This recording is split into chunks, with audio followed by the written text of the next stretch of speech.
Cette formation est un grade master pour des infirmiers qui sont déjà diplômés avec un diplôme d'État et ils vont obtenir un grade master avec effectivement cette pratique avancée. Nous proposons un dispositif donc sur 2 années. Première année de master sur laquelle nous allons proposer une semaine de présentiel toutes les 6 semaines, 8 semaines de stage pour cette première année et ensuite une deuxième année sur laquelle nous allons proposer la même alternance d'une semaine toutes les 6 semaines d'enseignement en présentiel et puis 16 semaines de stage. On voit que la clinique a vraiment une importance assez importante. Alors, importance assez importante, mais c'est vraiment montrer tout le raisonnement clinique nécessaire pour ces infirmiers qui vont développer vraiment des compétences approfondies en clinique.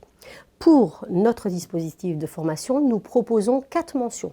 Mention pathologie chronique stabilisée, mention oncohématologie, mention maladie rénale chronique et enfin mention psychiatrie santé mentale. Pour ces étudiants, nous sommes agréés pour 25 candidats. Nous organisons un dossier qui nous est remis en règle générale début mai, qui comporte bien entendu un curriculum vitae, le parcours professionnel de ces étudiants qui pour la plupart ont de belles expériences professionnelles, mais en sachant également que les nouveaux diplômés sortant du diplôme d'État sont aussi susceptibles de postuler.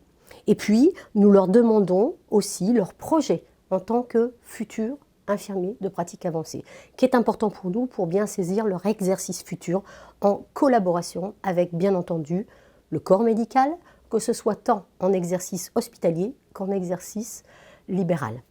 Et puis nous avons donc cette sélection sur laquelle nous allons organiser un jury. Donc le professeur Choukroun, Madame Jameau, directrice coordinatrice des instituts et moi-même, nous allons organiser des entretiens et pendant 30 minutes, ces candidats vont nous parler en effet de leur projet.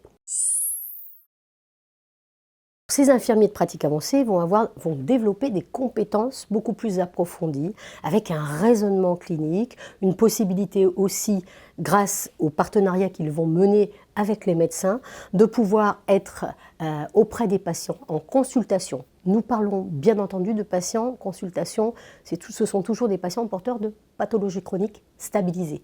Ce sont des infirmiers compétents qui vont être en capacité d'ausculter les patients, de poser des diagnostics, bien entendu en regard d'un traitement, d'une pathologie spécifique, et ensuite, bien sûr, dès qu'il y a le moindre problème aigu, de s'adresser au médecin. Donc ce sont aussi des alertes, possibilités pour ces médecins à qui, on le sait aujourd'hui, ils ont énormément de patients, notamment en libéral, avec des files actives très importantes, de pouvoir confier les patients de façon en confiance à ces infirmiers de pratique avancée qui ont su développer des compétences complémentaires et des connaissances approfondies dans certaines pathologies.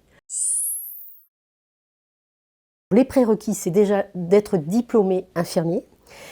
Lorsqu'on les rencontre, bien entendu, ce sont aussi des personnes qui ont réfléchi à un choix professionnel, le choix de faire de la pratique avancée, puisqu'on sait que les infirmiers ont plusieurs possibilités de spécialisation.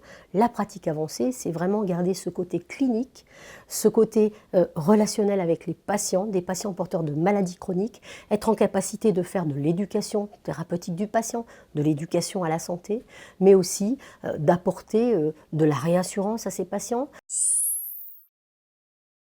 La qualité requise, je crois que ce qui est important, c'est vraiment de cibler les compétences que sont les leurs, dans la mention qu'ils ont choisie, de ne pas outrepasser bien entendu ces compétences-là, et surtout d'avoir un recours à des personnes qui ont la compétence nécessaire pour prendre en compte ce patient lorsqu'il y a des besoins autres que la compétence de cet infirmier. Donc savoir demander de l'aide, savoir avoir recours à des professionnels autres, psychologues, diététiciens, médecins, médecins généralistes, médecins spécialistes. Les formateurs qui interviennent sont justement assez pluriprofessionnels aussi, puisqu'on le voit, les compétences qui vont être mobilisées sont des compétences médicales, bien entendu. Donc il y a énormément de médecins responsables de ces mentions. Et donc nous avons fait le choix d'avoir des responsables d'unités d'enseignement qui sont formés spécifiquement à ces pathologies chroniques. Donc ces médecins vont faire intervenir aussi tous les médecins tant libéraux qu'hospitaliers, avec leurs spécificités, mais aussi les réseaux qui sont des réseaux prenant en compte tous les patients porteurs de ces maladies chroniques. Il y a également des paramédicaux IPA aussi, qui sont déjà diplômés. Les atouts de notre dispositif de formation à l'Université Picardie-Jules Verne, c'est surtout cette